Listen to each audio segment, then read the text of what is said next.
일어나라 빛을 발하라. 7월 7일 목요일 새벽 말씀의 시간입니다.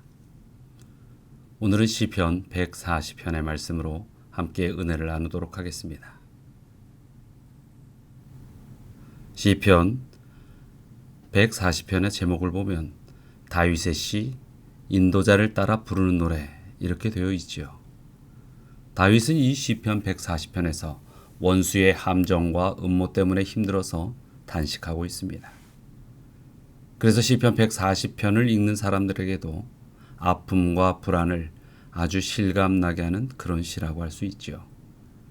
실제로 이 시에 사용된 용어들을 보면 다윗을 괴롭히는 사람과 괴롭히는 방법, 또 이런 괴롭힘으로 더 이상 견디기 어려워하는 그런 모습을 우리에게 소개해주고 있습니다. 먼저 1절부터 5절의 말씀을 한번 보도록 하겠습니다. 여호와여, 악인에게서 나를 건지시며 포악한 자에게서 나를 보존하소서. 그들이 마음속으로 악을 꾀하고 싸우기 위하여 매일 모이우며 뱀같이 그 혀를 날카롭게 하니 그 입술 아래에는 독사의 독이 있나이다. 여호와여, 나를 지키사 악인의 손에 빠지지 않게 하시며 나를 보존하사 포악한 자에게서 벗어나게 하소서. 그들은 나의 걸음을 밀치려 하나이다. 교만한 자가 나를 해하려고 올무와 줄을 놓으며 길 곁에 그물을 치며 함정을 두었나이다. 다윗은 1절에서 악인이 누구인지도 밝히지 않고 다급하게 자신을 건져달라는 그런 간구로 시작하고 있습니다. 마치 갑작스럽게 함정에 빠져 죽을 위기에 놓인 사람처럼 그런 다급함의 느낌을 주고 있지요. 다윗은 악인들이 마음속으로 악을 꾀하고 싸우기 위해 매일 모이며 뱀같이 혀를 날카롭게 하니 그 입술 아래에는 독사의 독이 있다고 이렇게 이야기했습니다. 사울 왕과 그를 따르는 무리는 매일같이 다윗을 치기 위하여 모의했습니다. 뱀은 그 낼름거리는 혀가 날카로워서 마치 생물을 찌를 것 같은 그런 느낌을 주고 있지요. 독사는 날카로운 이빨과 또 그 입술 아래에 독주머니가 있어서 생물들을 물면 그 독이 이빨을 통하여 온 몸에 들어가고 결국은 퍼져서 죽게 되는 것입니다. 악인들이 생명을 해하기 위하여 모의하고 이 조작하는 그런 중상모략은 사람에게 치명적인 해를 줍니다. 그래서 다윗은 그 같은 악인들의 손에 빠지지 않게 해달라고, 그렇게 보존해달라고, 그 포악한 자에게서 벗어나게 해달라고 하는 것입니다. 4절과 5절의 말씀, 사냥꾼들이 짐승을 잡기 위해 여러 도구와 방법을 사용합니다. 그처럼 악인들이 다윗을 넘어지게 하고 붙잡히게 하고 죽게 하려고 갖은 방법을 다 동원한다는 것을 표현하고 있지요. 뿐만 아니라 반복적으로 끊임없이 한다는 것입니다. 사울 왕과 그 무리는 다윗을 무려 20년 동안이나 죽이기 위하여 음해와 수색과 추격을 거듭 반복했습니다. 다윗은 주는 나의 하나님이시니 나의 간구하는 소리에 귀를 기울이소서라고 그 6절에 간구하는 내용을 우리는 볼 수 있습니다. 앞단원에서 악한 대적들의 특성을 말하면서 2절에 보면 교만한 자들이라고 했지요. 교만하다는 것은 하나님의 존재와 성품과 말씀과 사역에 대하여 부정하는 자들입니다. 하나님을 믿지 않기 때문에 자기들의 계획과 의지를 따라 사는 그런 것이죠. 하지만 다윗은 그와 반대로 하나님을 믿고 하나님께 간구한 것입니다. 간구한다. 그 자체가 하나님을 정말로 살아계시고 그렇게 믿고 기도를 들어주신다는 것을 그렇게 믿고 증거하는 행동입니다. 다윗은 하나님이 간구를 들어주실 것을 철저히 믿고 주 나의 하나님이여 하면서 기도하는 것입니다.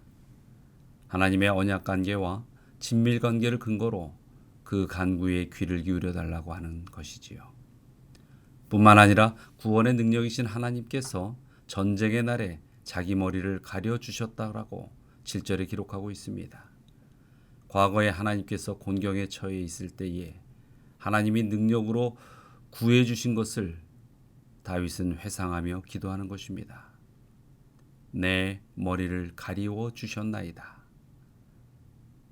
이 말은 전쟁 때의 방패로 머리를 가리어 칼이나 화살을 막아주는 것처럼 보호해 주시고 구해 주신다는 그 사실에 대한 표현의 말입니다. 블레셋과의 전쟁에서 골리앗에게서 사울 왕의 수색대에게서 하나님께서는 다윗을 안전하게 지켜주셨고 그것을 기억하는 것이지요. 하나님과의 언약 관계를 근거로 과거에 함께해 주신 경험을 기억하면서 확신을 가지고 간구하는 것이 우리의 삶 속에 있어서는 절대적으로 필요한 것입니다. 믿는 자에게 하나님의 능히 임하게 되는 것이지요. 다윗은 악인의 소원을 허락하지 마시고 악인의 꾀를 이루지 못하게 해달라고 또한 간구하고 있습니다. 그렇게 되면 그들이 스스로 높이게 된다라고 하는 것이죠. 이것이 바로 8절의 말씀입니다. 시편 기자는 하나님께서 악인들까지도 통제할 수 있다고 믿기 때문에 더 이상 그들의 악행을 허락하지 말아달라고 그렇게 하나님께 호소하는 것입니다. 그들의 계획과 괴계가 더 이상 진행되지 못하게 해달라는 것이죠. 그것은 그들이 계획대로 이루어지면 자신들의 능력으로 되어진 줄 알고 또 교만하여 하나님까지 멸시하는 행동을 그렇게 하는 모습들을 차마 볼 수 없기 때문입니다. 그리고 애워싸는 자들이 머리를 들 때에 그들의 입술의 재난이 그들을 덮게 해달라고 9절에 간구하고 있습니다. 악한 대적들이 그들이 계획한 음모를 구체적으로 실행할 때에 그들이 의논하여 계획한 내용들이 그 자신들에게 돌아가게 해달라는 것이었죠. 잠언 26장 27절에는 이렇게 기록되어 있습니다. 함정을 파는 자는 그것에 빠질 것이요 돌을 굴리는 자는 도리어 그것에 치이리라. 하나님은 행한 대로 갚으시는 분이십니다. 다윗은 또한 뜨거운 숯불이 그들 위에 떨어지게 하시며 불 가운데와 깊은 웅덩이에 그들로 하여금 다시 빠져 다시 일어나지 못하게 해달라고 10절에 호소하고 있습니다. 맹렬히 타는 불이 그들 위에 떨어지고 불타는 웅덩이에 빠져 올라오지 못하게 해달라는 이 말씀의 의미는 과연 무엇일까요?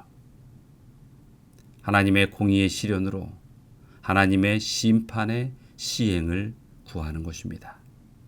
그래서 다윗은 악담하는 자는 세상에서 굳게 서지 못하며 포악한 자는 재앙에 따라 패망하게 할 것이라고 또 11절에 자신의 확신을 표현하고 있습니다. 하나님의 사람을 해하기 위하여 은밀하게 중상모략을 하고 공격하고 잔인하게 고통을 가하는 자들에게는 반드시 재앙이 따라 패망하게 된다는 그런 것이죠.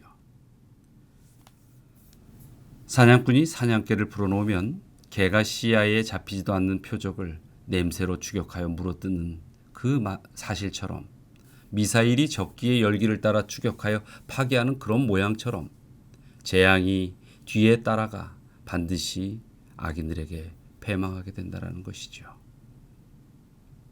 12절과 13절의 말씀을 한번 보도록 하겠습니다. 내가 알거니와 여호와는 고난을 당하는 자를 변호해 주시며 궁핍한 자에게 정의를 베푸시리이다.